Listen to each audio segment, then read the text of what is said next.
Chase's face was blood red with anger. His eyes were bulging as he looked at Sam and his men. One of the men made a move and rushed at Chase, his fist raised.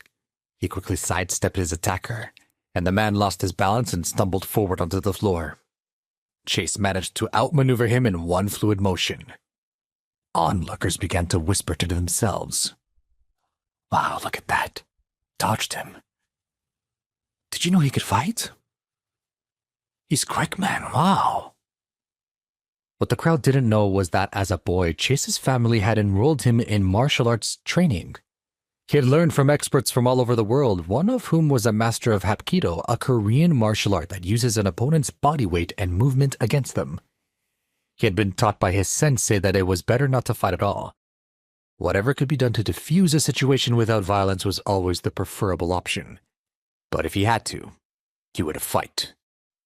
Finally, Sam walked straight up to Chase until they were face to face.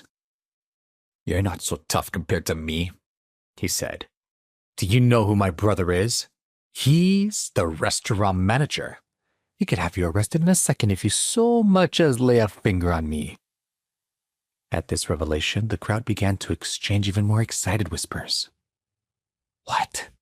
Carl is his older brother. I thought I recognized him. The Walker brothers look identical. Damn, it's all over now. Carl will have the cops here in a second.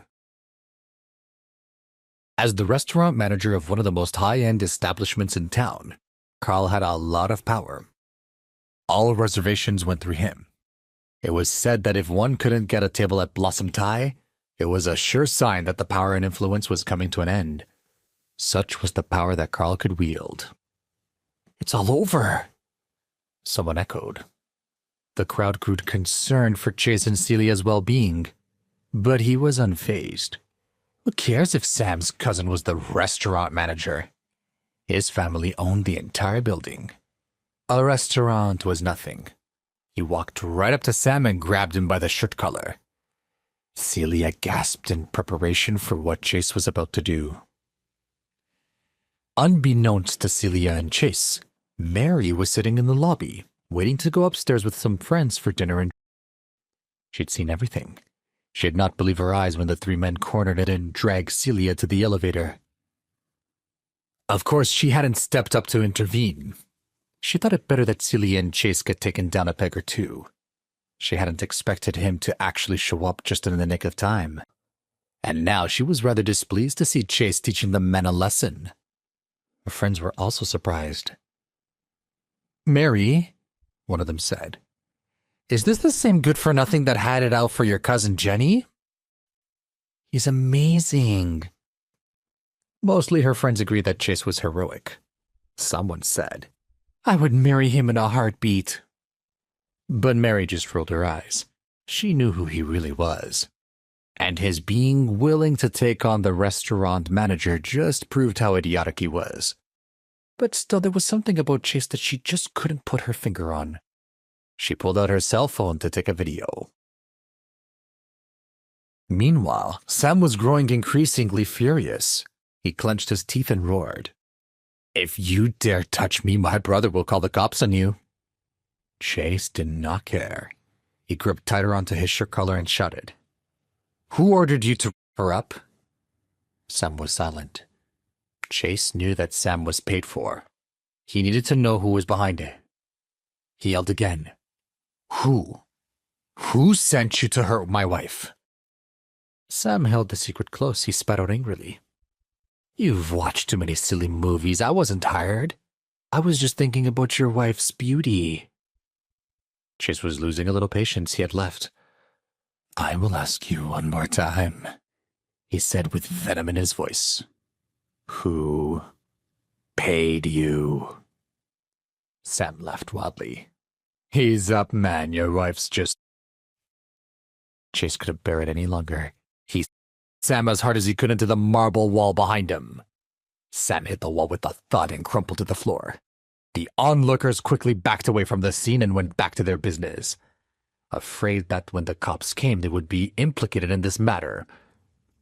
Suddenly, the front doors of the building opened and in walked an imposing man with buzzed hair, escorted by 5 bodyguards in matching black suits.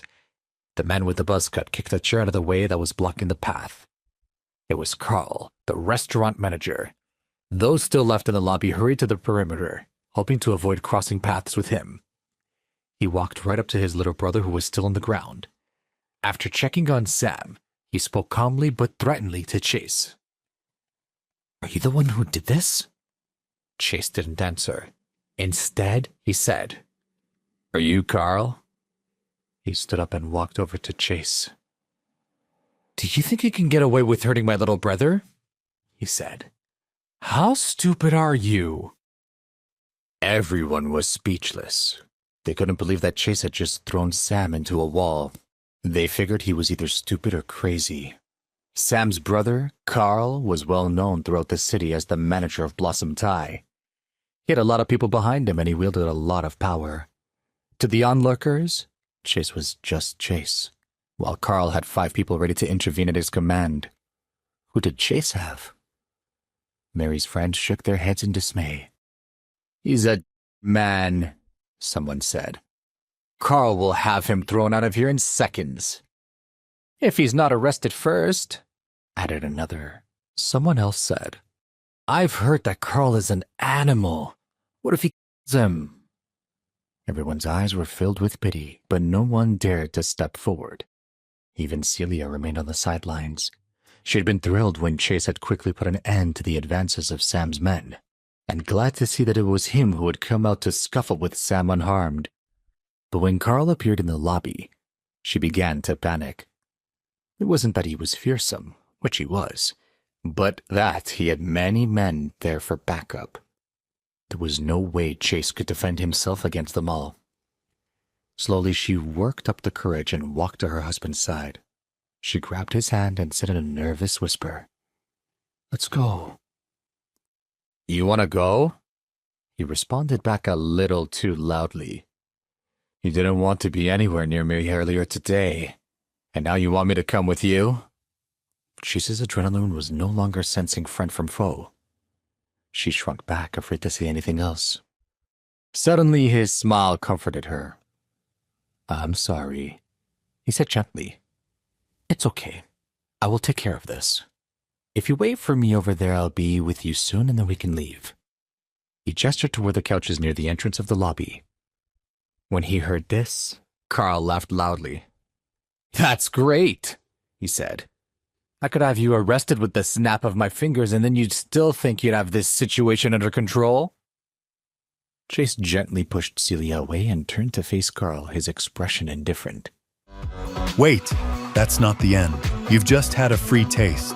Now get the full story on the Pocket FM app, link in description.